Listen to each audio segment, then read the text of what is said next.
Le 4 novembre 1980, Ronald Reagan remporte les élections américaines. L'ancien acteur de cinéma devient le 40e président des États-Unis. À l'aube des années 80, le pays a soif de changement, après une décennie de crise.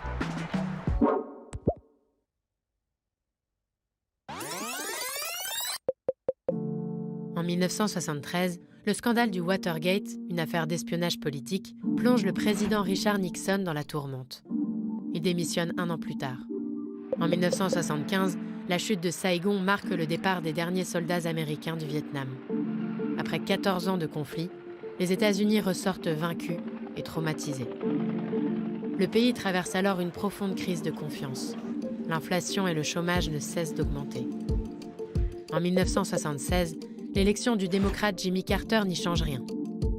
Dans ce contexte, une nouvelle doctrine émerge, le néolibéralisme. Des économistes comme Milton Friedman militent pour un marché libre et critiquent l'État-providence, cette politique selon laquelle le bien-être social est garanti par l'intervention de l'État. En 1978, la Californie sert de laboratoire à cette doctrine. Elle adopte une loi qui réduit drastiquement les impôts et obtient un large soutien populaire. Un mouvement est né. Bientôt, le pays entier va prendre le tournant néolibéral sous l'impulsion d'une ancienne star d'Hollywood.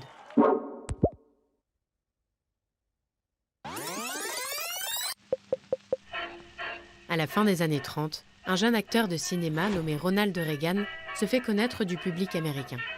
Il incarne un héros charismatique dans plus d'une 50aine de westerns et de films d'aventure. En 1962, il se tourne vers la politique et rejoint le Parti républicain. 4 ans plus tard, il devient gouverneur de Californie. Mais c'est Washington qu'il convoite. En 1980, Ronald Reagan est investi comme candidat républicain dans la course à la Maison-Blanche, face à Jimmy Carter, qui brigue un second mandat. Reagan fait campagne sur le thème du renouveau économique et patriotique.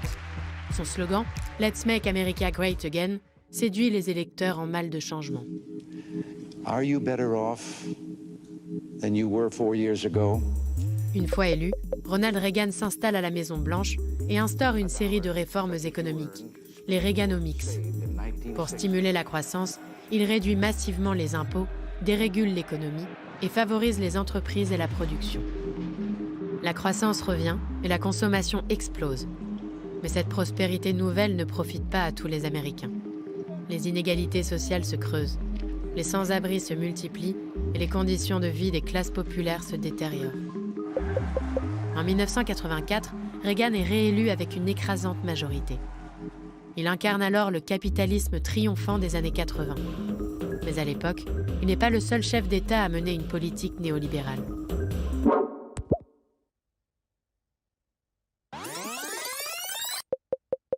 Dès 1975 au Chili, la dictature du général Pinochet adopte un modèle radicalement néolibéral, inspiré par les théories des Chicago Boys, un groupe d'économistes chiliens formés aux États-Unis.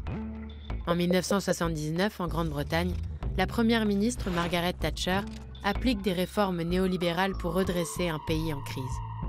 La Dame de Fer partage avec Ronald Reagan les mêmes convictions sur l'économie, les valeurs conservatrices et l'anticommunisme. My friends, we did it. En 1989, Reagan quitte la Maison-Blanche après 2 mandats, auréolé d'une popularité record. 20 ans plus tard, une crise financière mondiale provoquée par la spéculation immobilière aux États-Unis met en évidence les dérives du néolibéralisme hérité de l'ère Reagan. Mais la figure de l'ancien président continue d'inspirer la droite américaine. En 2016, Donald Trump est élu président des États-Unis en reprenant le slogan rendu célèbre par Ronald Reagan. We will make America great again. God bless you and good night. I love you.